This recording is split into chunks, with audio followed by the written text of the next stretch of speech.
সালামু আলাইকুম। কেমন আছেন সবাই? আশা করছি অনেক ভালো আছেন। ভালো থাকেন এই দোয়াই করি। আজকে আপনাদের সাথে হচ্ছে অথেন্টিক ছোলা ভাটোরার একটা রেসিপি নিয়ে এসেছি। তো এটা ফুললি অথেন্টিক না হলেও এর টেস্ট অনেক মজার হয়েছিল। আপনারা চেষ্টা করে দেখবেন। আশা করছি অনেক ভালো লাগবে। প্রথমে আমি যে কাজটা করেছিলাম সেটা হচ্ছে ভাটোরার যে কাইটা সেটা রেডি করেছি, আর ছোলার জন্য হচ্ছে ছোলা, তারপরে চটপটির পুট আর মটর একসাথে আমি তিনটে মিক্স করে নিয়েছি। তিনটে একসাথে আমার কাছে অন্যরকম ভালো লাগে। আর ওইদিকে হচ্ছে আমি তেঁতুল আর খেজুরের একটা চাটনি রেডি করেছি, চটপটা একটা চাটনির জন্যে। এটা অন্য কিছু চাটনি আপনারা ইউজ করতে পারেন, আম অথবা শুধু তেঁতুল অথবা আম তেঁতুল মিক্স, কিন্তু আমার কাছে খেজুর আর তেঁতুলের এই চাটনিটা অসম্ভব মজার।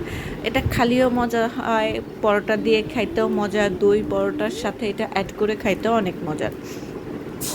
এখানে আমি হচ্ছে তেঁতুল চটকে খেজুর চটকে ভালো করে ছেঁকে নিয়েছি, এটাকে একটা পাউডার তৈরি করে নিয়েছি। আপনারা চাইলে হচ্ছে এটা ব্লেন্ড করেও নিতে পারেন, আপনাদের ইচ্ছা। এর সাথে হচ্ছে অল্প একটু হলুদ, মরিচ, ধনিয়া সব মশলা একসাথে দিয়ে সরিষার তেলের মধ্যে এই হালকা করে হচ্ছে কালো জিরা আর জিরা দিয়ে আমি তেঁতুল মিক্সটাকে খুব ভালো করে মিশিয়ে নিব। তারপরে আস্তে আস্তে হচ্ছে এখানে লবণ, চিনি তারপর দিয়ে খুব ভালো করে এটাকে কষিয়ে নিতে হবে। কষানো কমপ্লিট হলে এখানে আমি পাঁচফোড়ন অ্যাড করে দেব।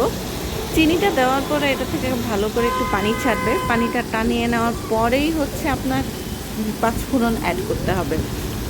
এখানে আপনারা চাইলে পাঁচফোড়নের গুঁড়াটাও অ্যাড করতে পারেন। যেহেতু এটা আচার তৈরি করছি না, সেই জন্য আমি এখানে গুঁড়া পাঁচফোড়ন অ্যাড করি না। এই যে দেখেন তেলটা যখন অনেকটা উপরে ভেসে আসবে, কিন্তু মনে রাখবেন এটা একটু পাতলা হতে হবে। এটা যদি অনেক বেশি ঘন হয়ে যায় তাহলে তো এটা আচার হয়ে যাবে, এটা চাটনি থাকবে না।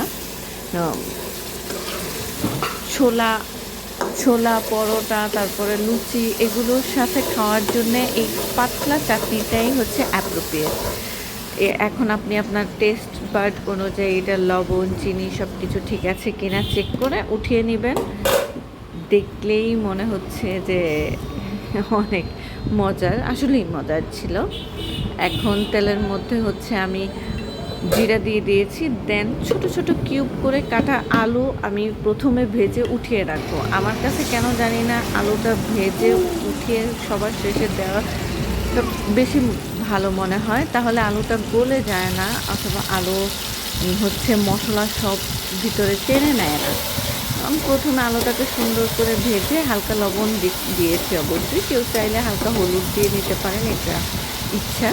আমি হালকা লবণ দিয়ে আলুটাকে সুন্দর করে লালচে করে ভেজে উঠিয়ে রেখেছি একটা পাত্রে। তারপরে হচ্ছে আমি এখানে আদা, রসুন, পেঁয়াজ, টমেটো, কাঁচামরিচ এই সব কিছু একসাথে ব্লেন্ড করে একটা মিক্স তৈরি করেছি। আমি এখানে হচ্ছে কুচি করা পেঁয়াজ রসুন দেইনি, কারণ আমার ছেলে তার খাবারের মধ্যে কুচি করা পেঁয়াজ রসুন একদমই পছন্দ করে না। আর এইভাবে ব্লেন্ড করে দিলে মশলাটা অনেক মজার ফ্লেভার দেয়, আর টাটকা এভাবে ব্লেন্ড করে নেওয়াটা তো আসলে অনেক ভালো লাগে। সব কিছু একসাথে মিশিয়ে লবণ দিয়ে নিলাম স্বাদ অনুযায়ী, অথবা বলতে পারেন আপনার ছোলা যতটুকু আছে সেই অনুযায়ী। তারপরে এখানে আস্তে আস্তে মরিচ, হলুদ, ধনিয়া সব মশলা এক এক করে দিয়ে নিব। দিয়ে খুব ভালো করে মশলার উপরে তেল ওঠার আগ পর্যন্ত কষিয়ে নেব। এর মধ্যে তেমন এক্সট্রা কিছুই যাবে না, নর্মাল মশলাগুলোই হবে। আদা তো হচ্ছে আমি ব্লেন্ড করেই নিয়েছি, আদা জিরা সব কিছু একসাথে তো পেঁয়াজের সাথে আমি ব্লেন্ড করে নিয়েছি, ওগুলো আলাদা করে এখানে দেওয়ার মতো নেই। এই যে দেখেন মশলাটা কি সুন্দর কষানো হয়ে গেছে। এখন আমি হচ্ছে ছোলা, তারপরে হচ্ছে ডাবলি আর মটর এই তিনটা একসাথে দিয়ে নিয়েছি। তিনটেই আমার ফ্রোজেন করা ছিল। মটর আর ছোলার বরফ ছেড়ে দিয়েছিল, কিন্তু আমার ডাবলিটা তখনও অনেকটা বরফ বরফ হয়েছিল। তিনটাকে খুব ভালো করে একসাথে মিক্স করে আবার কিছুক্ষণ কষিয়ে নিয়ে পরিমাণ মতো পানি দিয়ে জাস্ট এটাকে মানে ঝোলটাকে ফুটিয়ে নিব, যেন হচ্ছে ঝোল ঝোল থাকে। এটা একদম শুকনা হবে না, এটা একটু ঝোল ঝোল থাকবে। এটা দিয়ে যেন পরোটা বা লুচি খুব সুন্দর করে খাওয়া যায়। এটা আপনারা বিকেলের নাস্তা হিসেবে তো মজার হয়ই। এছাড়া যারা রেগুলার রুটি পরোটা খান তারা হচ্ছে এই বুটটা বা এই ডালটা রান্না করে অবশ্যই পরোটার সাথেও ট্রাই করতে পারেন। রুটির সাথে, শুকনো রুটির সাথে অনেক মজার হয়। যখন অনেকটা হয়ে আসবে তখন আমি আলুটাকে দিয়ে আবার ভালো করে মিক্স করে হালকা একটু জিরা গুঁড়া ছিটিয়ে দিয়েছি। জিরা গুঁড়াটা স্মেলটা অসম্ভব সুন্দর আসছে। দেখেন ঝোলটা অনেকটা ভারী করে নিয়েছি আমি। এখন আমার ছোলাটা লুচির জন্য প্রস্তুত হয়ে গেল। অপরদিকে আমি ছোট্ট একটা সালাদের মতো তৈরি করব। এখানে আমি একটু টক দই নিয়েছি, হোমমেড মেয়োনেজ নিয়েছি। খুব ভালো করে মিক্স করে এখানে হালকা একটু লবণ দিয়ে দিব, তারপর একটু হিং পাউডার দেব। হিং পাউডার অথবা আজওয়াইন পাউডার, এই দুইটা হচ্ছে ব্যবহার হয় আপনার অ্যাসিডিটিটাকে একটু রিডিউস করার জন্যে। এখানে আমি হালকা চটপটির মশলা অ্যাড করব।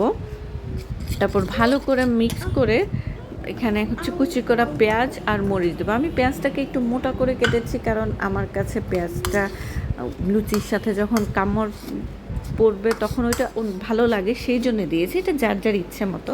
এখানে শসা অ্যাড করতে পারেন। এই যে দেখেন আমি লুচির জন্য বেলে নিয়েছি। কাই অলরেডি আমি দু একটা তৈরিও করে ফেলেছি, কারণ আমার ছেলে ওয়েট করছে কখন দিব। এই যে আমার ফুলকো ফুলকো লুচি, লুচির সাথে ছোলা একটা অসম্ভব মজার একটা কম্বিনেশন। অবশ্যই ট্রাই করে দেখবেন, আশা করছি সকলের ভালো লাগবে।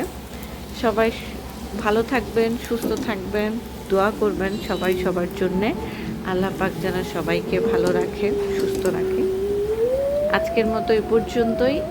আশা করছি ট্রাই করবেন এবং অবশ্যই রিভিউ দিবেন, কমেন্ট করবেন, লাইক কমেন্ট শেয়ার করে পাশে থাকবেন। আসসালামু আলাইকুম।